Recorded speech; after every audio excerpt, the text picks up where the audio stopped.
कालपासून तुम्ही दिल्ली दौऱ्यावरती आहात, पंतप्रधानांची भेट घेतली आणि विशेष म्हणजे सहकुटुंब भेट घेतली. पंतप्रधानांची काय चर्चा झाली आणि काय म्हणाले?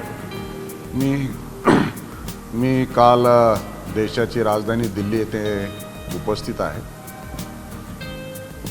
महाराष्ट्र विधान परिषदेच्या सभापतीपदी निवड झाल्याच्या नंतर एक शिष्टाचाराचा भाग म्हणून वरिष्ठांशी गाठी भेटी घेणं, त्यामध्ये देशाचे पंतप्रधान, राष्ट्रपती आणि सर्व डिग्निटीजला भेटणं आवश्यक असतं आणि त्या दृष्टिकोनातून मी कालपासून दिल्लीमध्ये दौऱ्यावर आहे. आज सकाळी देशाचे पंतप्रधान आदरणीय नरेंद्रजी मोदी यांची भेट घेतली. त्यानंतर महामहिम उपराष्ट्रपती जगदीपजी धनखड यांची देखील भेट घेतली. राष्ट्रीय अध्यक्ष JP नड्डाजी यांची भेट झाली. आमचे भारतीय जनता पार्टीचे राष्ट्रीय सरचिटणीस विनोदजी तावडे साहेब, त्याचबरोबर केंद्रीय मंत्री आणि महाराष्ट्राचे प्रभारी भूपेंद्रजी यादव यांची देखील भेट झाली.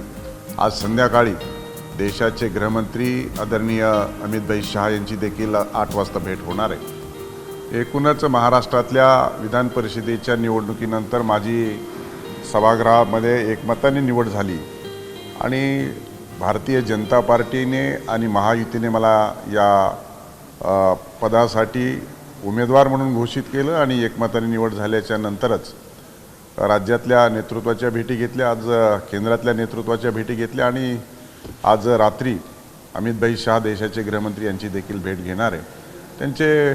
त्यांचं आशीर्वाद, त्यांचा अनुभव आणि त्याच्या बैठकीतून अतिशय चांगल्या पद्धतीच्या चर्चा झाल्या. आदरणीय देशाचे पंतप्रधान जवळपास 20 ते 25 मिनिट आमच्या सर्व परिवाराशी त्यांनी अतिशय दिलखुलासपणे चर्चा केली. काही अनेक गोष्टींच्यावरती त्यांनी तपशीलवार माहिती विचारली, सांगितली आणि अतिशय दिलखुलासपणे कौटुंबिक चर्चा झाल्याचा भास देखील त्यामध्ये मला निर्माण झाला. पंतप्रधान नरेंद्र मोदी यांना तुम्ही अहिल्यानगरला येण्याचं आमंत्रण दिलेलं आहे, काय सांगा?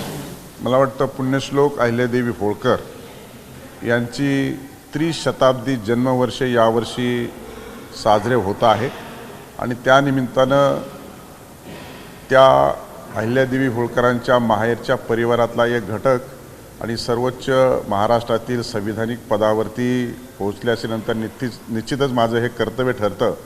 गेली अनेक वर्षानुवर्ष जयंतीचा उत्सव चोंडीमध्ये साजरा होत असताना महाराष्ट्रातले, केंद्रातले अनेक मंत्री, मुख्यमंत्री उपस्थित राहिले आणि देशाचे राष्ट्रपती देखील शंकरदयाळ शर्मा 1996 मध्ये उपस्थित राहिले आणि म्हणून 30 शताब्दी जन्मवर्ष असल्याकारणानं देशाचे आदरणीय पंतप्रधान नरेंद्रजी मोदी यांनी 30 शताब्दी जन्मवर्षाच्या निमित्तानं चोंडीमधील जयंती उत्सवाला उपस्थित राहावं अशा पद्धतीचं निमंत्रण देखील मी या भेटीच्या दरम्यान दिलेलं आहे.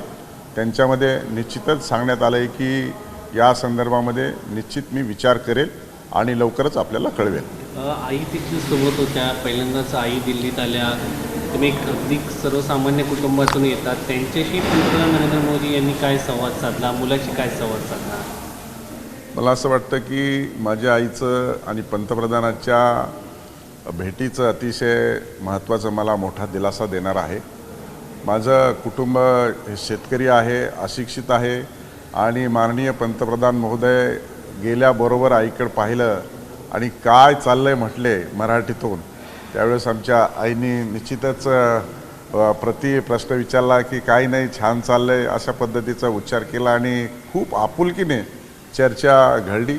माझा छोटा मुलगा देखील आहे अजिंक्य, त्याला देखील म्हटले की मास्टर तुझं काय चाललं आहे, तू कितवीत आहे, तुला भविष्यात काय व्हायचं आहे, तो देखील अतिशय चांगल्या पद्धतीनं प्रश्न उत्तरं केली आणि मग अतिशय चांगली दिलखुलासपणे ही चर्चा झाली. या अगोदर तुम्ही अनेक वेळा मोदीजींना भेटीचा योग आला, मात्र हा योग सोबत आईसोबत भेटणं आणि एका जगातील सर्वात मोठ्या लोकशाहीचा प्रमुख म्हणून ज्यांच्याकडे पाहिलं जातं त्यांची भेट होणं, हा तुमच्या आयुष्यातला हा पहिला.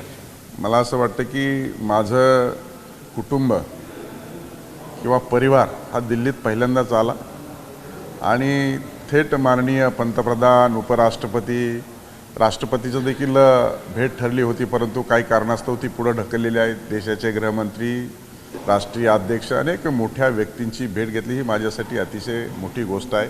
माझ्या परिवारासाठी तर अतिशय मोठी गोष्ट आहे आणि म्हणूनसाठी आज दिल्लीचा दौऱ्यामध्ये आम्ही सर्वांच्या गाठी भेटी घेतल्या आणि यशस्वीरित्या त्या पारही पडल्या आणि मला मनापासून याचा आनंद आहे की माझ्या घरातल्या परिवारातील सदस्य या निमित्तानं दिल्लीमध्ये आले आणि संपूर्ण जगामध्ये सर्वोच्च असलेली लोकशाही आणि लोकशाहीचे तिसऱ्यांदा सलग पंतप्रधान झाले एवढं मोठं दिग्गज नेतृत्व आणि माझ्या या भेटीमध्ये त्यांच्याशी मला बोलायला भेटायला आणि परिवाराला चर्चा करायला भेटली हे मी माझं भाग्य समजतो आणि म्हणून एक अतिशय चांगला प्रसंगाला आम्ही हा शेअर केलेला आहे आणि एकत्रित आलेलो आहोत आणि म्हणून दिल्लीमध्ये आल्याच्या नंतर साहजिकच देशाचे पंतप्रधान यांना भेटणं हे प्रत्येक कार्यकर्त्यासाठी आणि नेत्यासाठी एक मोठी गोष्ट असते आणि ती मी देखील माझ्या आज जीवनामध्ये पहिल्यांदाच अनुभवलेली आहे. मोदींनी काही सल्ला, आशीर्वाद, उपदेश? काही नाही, बाकी सर्व तपशीलवार आणि सविस्तर चर्चा झाल्या. उपदेशही केले, अनुभवही सांगितले, काय करावं हे देखील सांगितलं आणि म्हणूनसाठी ते पुण्यश्लोक अहिल्यादेवी होळकरांच्या त्रिशताब्दी जन्मवर्षाचं निमंत्रण दिलेलं आहे. मला वाटतं की निश्चित स्वरूपामध्ये त्या निमंत्रणाचा ते अतिशय चांगल्या पद्धतीने विचार करून उपस्थित राहण्याच्या संदर्भामध्ये त्यांनी सांगितलेलं आहे आणि म्हणून त्यांचा अनुभव आणि त्यांनी केलेली माझ्याशी चर्चा ही माझ्या पुढील आयुष्यात आणि माझ्या या पदासाठी मला आदर्श आणि दिशा देणारी ठरणार आहे. एबीपी माझा, उघडा डोळे बघा नीट.